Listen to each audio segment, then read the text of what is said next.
ব্যস্ত জীবনের একঘেয়েমি কাটিয়ে ঢাকার একদম কাছেই যদি অথই জলরাশি আর সবুজের মাঝে হারিয়ে যেতে চান, তাহলে আজকের ভিডিওটি আপনার জন্য। আমরা চলে এসেছি গাজীপুরের জনপ্রিয় এবং চোখ জুড়ানো এক জলাভূমি বেলাই বিলে।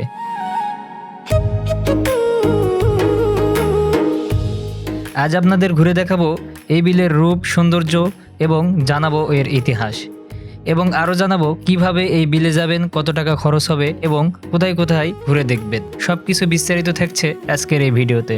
তো চলুন কথা না বেরিয়ে ভিডিওটি শুরু করা যাক।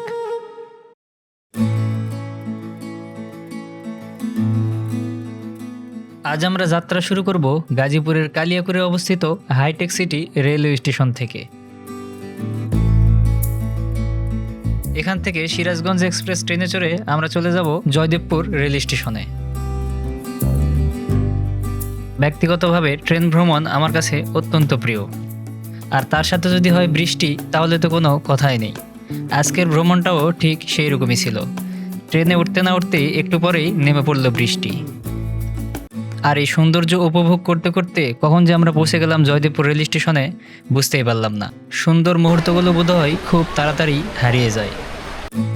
আর ঢাকা থেকে এই বিলে আসার সবচাইতে সহজ উপায় হচ্ছে ঢাকার যে কোনো জায়গা থেকে আপনারা চলে আসবেন টঙ্গী স্টেশন রোডে। সেখান থেকে জনপ্রতি 40 টাকা ভাড়া দিয়ে চলে আসবেন পুবাইল বাজারে, আর পুবাইল বাজার থেকে আবারও সিএনজিতে উঠে জনপ্রতি 20 টাকা ভাড়া দিয়ে চলে আসবেন এই খাদিয়া ব্রিজে।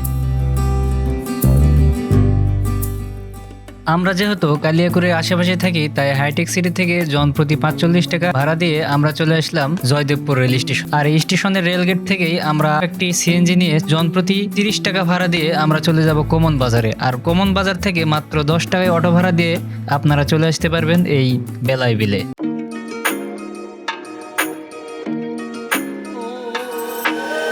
অটো থেকে নেমে বিলের এক পাশের দোকানে বসেই হালকা পাতলা নাস্তা করেই আমরা চলে গেলাম ভাইরাল সেই বট গাছের কাছে।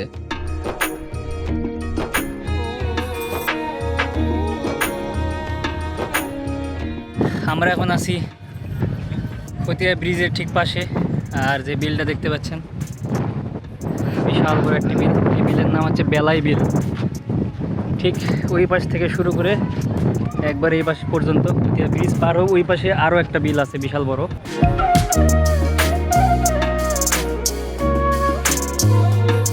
স্বচ্ছ জলের বুকে দাঁড়িয়ে থাকা এরকম একটি বট গাছ বিলের সৌন্দর্য বাড়িয়ে দেয় আরও দ্বিগুণ। দূর দূরান্ত থেকে আসা পর্যটকেরা একটুখানি প্রশান্তির ছায়ার আশায় ভিড় জমায় এই বট গাছের গোড়ায়।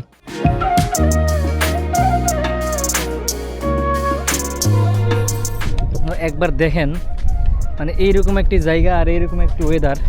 আজকে মেঘলা আকাশ, আজকের ওয়েদারটা একরকম, আর যদি আকাশে নীল আকাশ থাকে, সাদা মেঘ থাকে, তখন আবার এর ভিউটা আবার ঠিক অন্যরকম।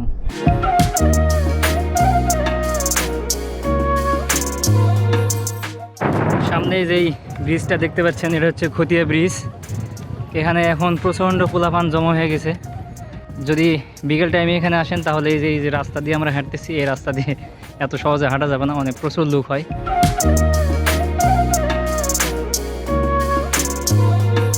দূর দূরান্ত থেকে অনেক বড় বড় নৌকা নিয়ে নৌকা ভ্রমণ করতে আসেন ভ্রমণ পিপাসুরা। এবং শুধু নৌকার ভ্রমণই নয়, পরিবার পরিজন, আত্মীয় স্বজন, বন্ধু বান্ধব এবং ফ্যামিলি নিয়েও অনেকে ঘুরতে আসেন এই বেলাই বিলে নৌকায় চড়ে ঘুরে বেড়ানোর জন্য এবং এই বিলের প্রাকৃতিক সৌন্দর্য উপভোগ করার জন্য।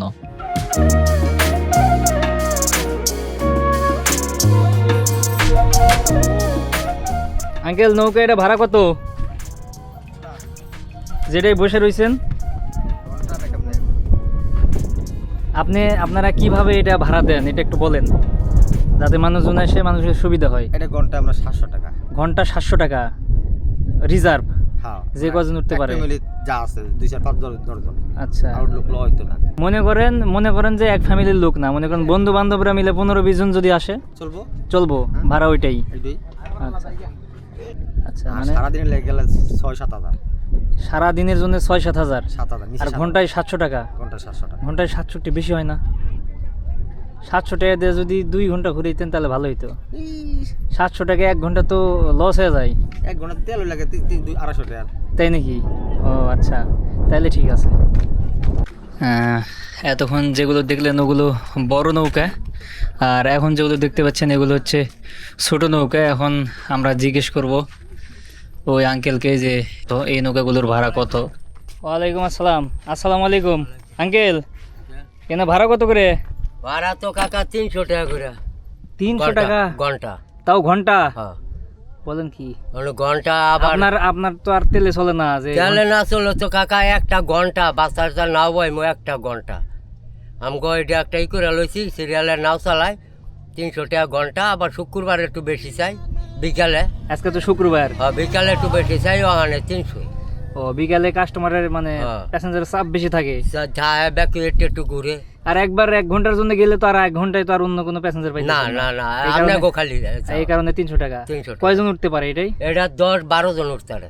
10-12 জন ডুবে যাবো না তো আবার? না, নয়া নাও দেন না। 10-12 জন উঠতে পারবে? হ্যাঁ। তাহলে 10 জন যদি উঠে তাহলে তো 30 টাকা করে পড়ে। হ্যাঁ। তাহলে তো সস্তাই। হ্যাঁ। কেমন লাগতেছে আপনার কাছে এই বেলায় বিল? সাধারণ সুন্দর শীতল বাতাসও বইতেছে। এর আগে তো আমরা হাসাইগাড়ি বিলে গেছিলাম, ওখানে কেমন লেগেছিল? হ্যাঁ, ওখানেও ভালো লাগছে। ওটা তো এখন তো নওগাঁর হাসাইগাড়ি বিলের ভিডিও আছে আমাদের চ্যানেলে, আপনারা চাইলে সেটাও দেখে নিতে পারেন। আর এখন যেহেতু বর্ষার মৌসুম, এখন বিল ভ্রমণ করার মতো যে মজা, সেই মজা অন্য কোথাও পাবেন না।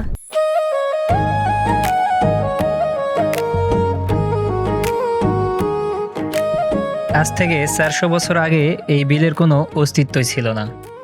ছিল একটি প্রমত্তা ও খরস্রোতা নদী, যার নাম ছিল চেলাই নদী। খ্রিস্টীয় সপ্তদশ শতকে ভাওয়ালের তৎকালীন ভূস্বামী ঘটেশ্বর ঘোষ এই অঞ্চলের জলবদ্ধতা দূর করতে এবং কৃষিকাজের সুবিধার জন্য এক অভাবনীয় উদ্যোগ নেন।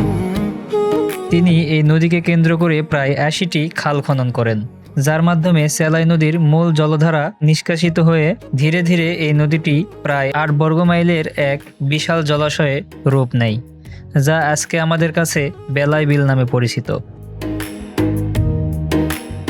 এই বিলের চারপাশ ঘিরে আছে বাড়িয়া, ব্রাহ্মণগাঁও, বক্তারপুর আর বামসিনির মতো প্রাচীন গ্রামগুলো।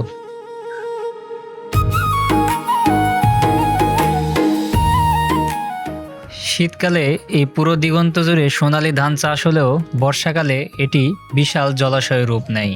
আর এর চারপাশের সবুজ গ্রামগুলি দেখলে মনে হয় এক একটা গ্রাম যেন এক একটা দ্বীপ।